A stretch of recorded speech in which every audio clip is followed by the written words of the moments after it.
कक्षा 7 के सभी विद्यार्थियों के लिए आज इस क्लास में सोशल साइंस की आपकी जो 8th ग्रेड अभ्यास पुस्तिका है, इसका जो पार्ट 2 है उसका फुल सोल्यूशन आज इस क्लास में हम कंप्लीट करेंगे। तो वीडियो में आप अंत तक बने रहें ताकि महत्वपूर्ण क्लास आप अच्छे से कंप्लीट कर सकें। अध्याय 2 है आपका। अध्याय 2 का नाम है मौसम को समझना। मौसम को समझना, तो आज हम मौसम को समझना है उस पार्ट का सोल्यूशन पढ़ेंगे। तो सही विकल्प चुनकर लिखिए। पहला है निम्नलिखित में से समुद्र तट पर सामान्य वायुमंडलीय दाब होता है। तो इसका आंसर आपका रहेगा इसमें 1013 मिली बार। बी नंबर वाला आंसर आपका सही है। दूसरा है वायुमंडल दाब को प्रदर्शित करने की इकाई है, तो मिलीबार। कौन सी है? मिलीबार। तीसरा है पवन को प्रवाहित करने वाले कारक हैं, तो गति व दिशा। कौन करते हैं? गति और दिशा करते हैं। चींटियों द्वारा अपने अंडों को ऊंचे स्थानों पर ले जाना उनका एक स्वाभाविक व्यवहार है, जो मौसम में अपेक्षित परिवर्तन का संकेत है, तो भारी वर्षा। क्या आंसर है इसका? भारी वर्षा। अगला आपका रहेगा जलवाष्प से संतृप्त वायु में सापेक्षिक आर्द्रता का प्रतिशत होता है, तो 100%। कितना? 100%। अगला रिक्त स्थानों की पूर्ति कीजिए। तो पृथ्वी की सतह के सबसे निकट वाली वायुमंडलीय परत को रेडियस कहते हैं, तो क्षोभ मंडल कहते हैं। क्या बोलते हैं? क्षोभ मंडल कहते हैं। दूसरा आपका है हवाई अड्डों पर वात दिक्सूचक यंत्र को रेडियस कहा जाता है, तो इसको विंड वेन कहा जाता है। तीसरा आकाश से वर्षा के साथ गिरने वाले बर्फ के छोटे छोटे ठोस टुकड़े रेडियस कहलाते हैं, तो ओले कहलाते हैं। अगला किसी समय और स्थान विशेष पर पृथ्वी की वायुमंडलीय दशाओं को रेडियस कहते हैं, तो मौसम कहते हैं। पांचवा वायु की आर्द्रता को रेडियस के रूप में मापा जाता है, तो हाइग्रोमीटर के द्वारा। किसके द्वारा? हाइग्रोमीटर के द्वारा मापा जाता है। अब अति लघुत्तरी प्रश्न हम पढ़ेंगे। तो आपका 7वां प्रश्न, भारत मौसम विज्ञान विभाग की स्थापना किस वर्ष की गई? तो भारत मौसम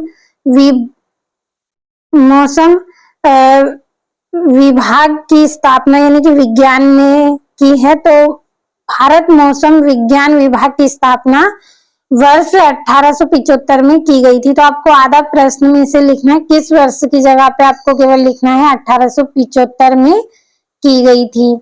8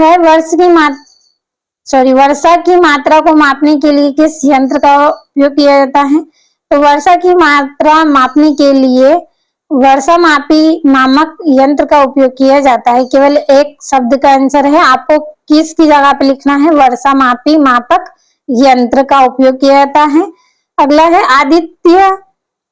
आदित्यात जयते वृष्टि आदर्श वाक्य किस प्रचलित प्राचीन ग्रंथ से लिया गया है? तो यह आदर्श वाक्य हमारे प्राचीन ग्रंथ मनुस्मृति से लिया गया है। किस ग्रंथ से? मनुस्मृति ग्रंथ से। अगला है पवन की गति और दिशा को मापने के लिए किस यंत्र का उपयोग किया जाता है? तो पवन की गति मापने के लिए एनीमोमीटर और दिशा मापने के लिए विडवेन का उपयोग किया जाता है। किसका? एनीमोमीटर और विडवेन का उपयोग किया जाता है। अगला आपका प्रश्न है जल का तरल रूप से गैसीय रूप में परिवर्तन क्या कहलाता है? तो जल का तरल रूप से भाप में बदलना वाष्पीकरण कहलाता है। क्या कहलाएगा? वाष्पीकरण कहलाता है। अब आपका जो लघुत्तरी प्रश्न है 12वां, किसी स्थान का औसत दैनिक तापमान किस प्रकार ज्ञात किया जाता है? तो अधिकतम और न्यूनतम तापमान का औसत निकालकर। किसका?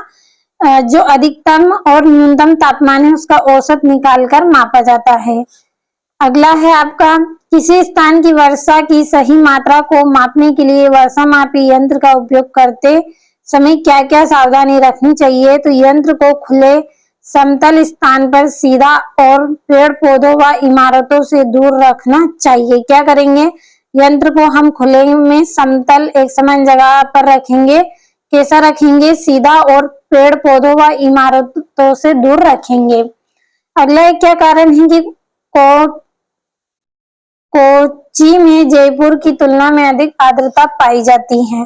तो कोच्चि समुद्र के पास है, इसलिए वहां वायु में अधिक जलवाष्प होती है। कहाँ पे? ये समुद्र के पास है, इसलिए उसमें जलवाष्प अधिक होती है। अगला आपका है राष्ट्रीय आपदा प्रबंधन प्राधिकरण ने किस राज्य में स्वचालित मौसम केंद्र स्थापित किया है, इसका प्रमुख उद्देश्य लिखिए। तो सिक्किम में इसका उद्देश्य मौसम की जानकारी देकर आपदा की पूर्व चेतावनी देना है। किसमें? सिक्किम में।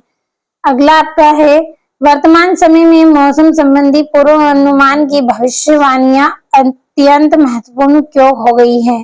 तो इसमें मौसम से जुड़ी आपदाओं से बचाव और पहले से तैयारी करने में मदद मिलती है। इससे क्या होगा, मौसम से जुड़ी जो आपदाएं हैं उनसे बचाव और पहले से तैयारी करने की मदद हमें मिल जाती है।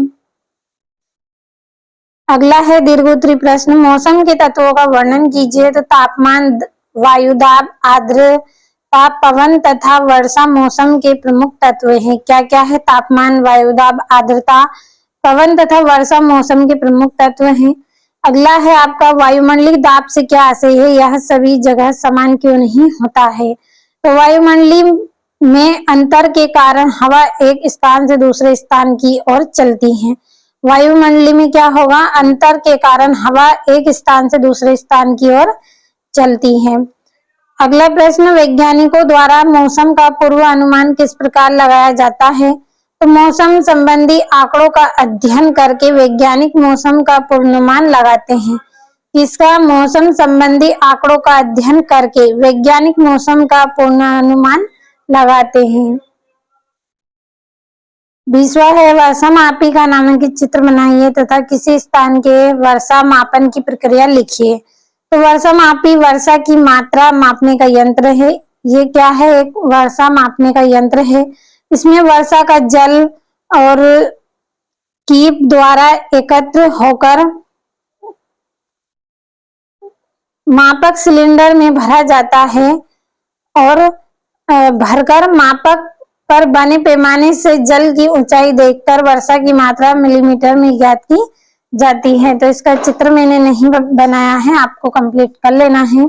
और दिए गए भारत के मौसम की चेतावनी के संकेतों को पहचान कर लिखे कि यह मौसम की कौन सी दशा को दर्शाता है। तो यहाँ पे आप 3 इमेजें देख सकते हैं। तो ये वाली जो इमेज है क्या है? कोहरा है।